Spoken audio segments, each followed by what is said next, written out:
Hello, I'm popping in quick here before I run to the gym because I have some thoughts in my head I want to get out. So I'm kind of a hot mess, but I've had so many thoughts today around motherhood, new moms, all of the things as I've kind of reflected on my own journey now that my kids are not fully grown, but growing up more.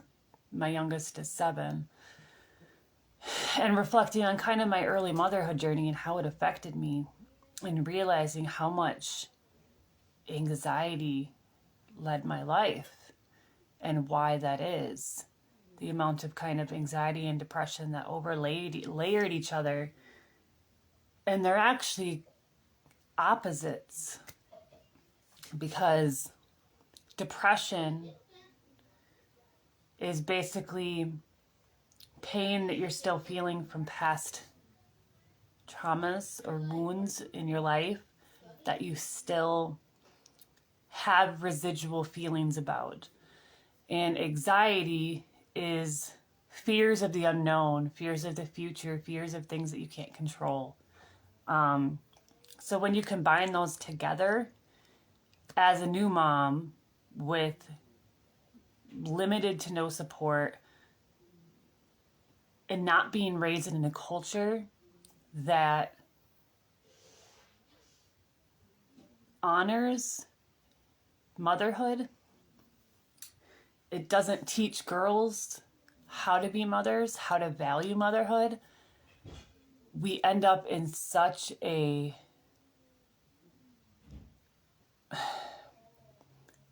we're in constant survival mode. And we're not truly able to sit in the instinctual nature, the intuitive, grounded, safe nature that motherhood truly should be. And there's so much of our past traumas that show up as new moms too, that when we don't have the right support, or like even just a sisterhood of women to help each other, to have someone to bounce conversations off of, then it makes everything so much more difficult and feels so much more daunting. My question to any of you listening today is, did you feel fully supported and prepared coming into motherhood as a new mom with your first child? I'm willing to bet the answer is no. And this is particularly part of American culture. And that's where I am, so that's what I can speak to. However, I'd be curious to know how things differ worldwide. I know many other cultures are very supportive, and the transition into motherhood is a really sacred experience. But in America, it's like you're raised as women now through this post-feminism culture. It's all about being anything you can dream to be. Go to school, go to college, get the big degrees, go to be the CEO of a company, do all the things to make this big career out of yourself. Do anything you dream to be. Yet, none of those things is ever to be a mother. And the value and the big impact that mothers offer the world. It's one of the most important roles in this world. Yet we're constantly told to push harder, go to college, get more certifications, get more qualifications to your name, make more money. And then when you finally become a mom, it's like you lose your identity because you've attached yourself to all of these things, the materialistic and status and money-oriented things that we thought was what will make us happy. And then we're thrust into motherhood and you just question your entire worth because it flips your life upside down. And that's why I think that so many women struggle with being a stay-at-home mom. It's not just a financial thing. It is literally a character thing. You almost feel worthless to just be a mom.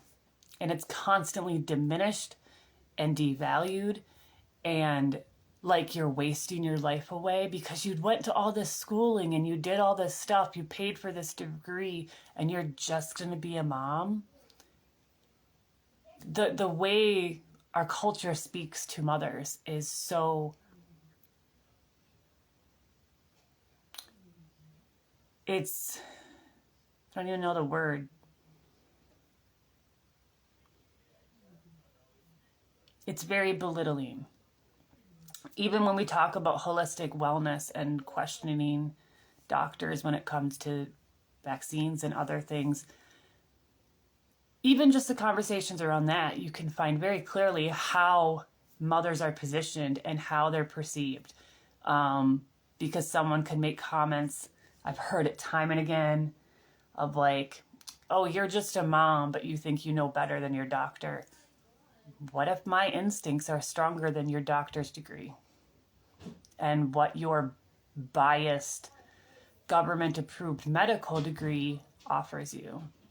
My instincts are stronger as a mom, not yours, not your intellectual learning.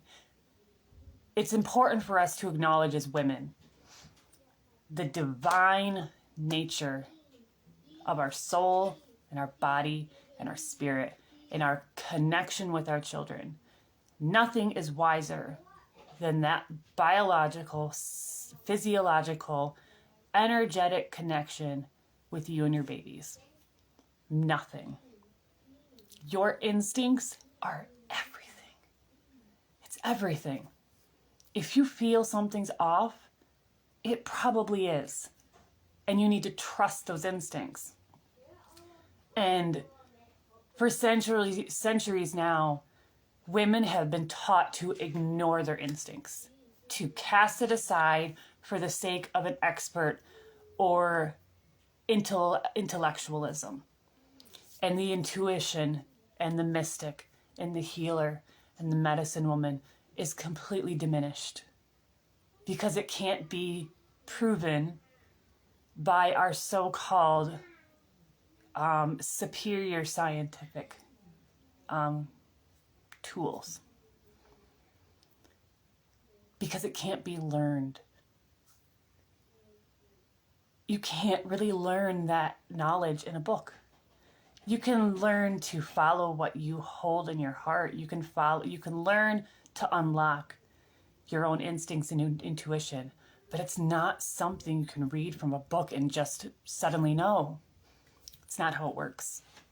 So it's been diminished, devalued, and persecuted by systems that see it as a threat. So just remember that, because I feel like that's one of the biggest components of our sovereign motherhood. Whether that be preparing for pregnancy, in your birth, or in motherhood and beyond. Your wisdom, the knowledge that you gain through the instincts of your body and your spirit, authentic instincts, not trauma responses from places of fear or conditional patterns of life, ancestral traumas. True, authentic instincts cannot be something that people can replicate or learn. It is innate. It is in you. It is yours to embrace and embody and understand is your greatest superpower. It's such a cliche phrase, but it's true. And once you embrace that and understand its worth, you won't question it anymore. It's hard to navigate this world while truly trusting your instincts, because so many people are going to treat you like you're silly or stupid or naive or that you're crazy. But you know who you are. You know what you're trusting, and you don't need to convince anybody else. So that goes for any type of decision in your life, from birth to medical, dentist, lifestyle, career, doesn't matter. You don't need to explain yourself. You don't need to justify your decisions at any point. So, have a good Monday.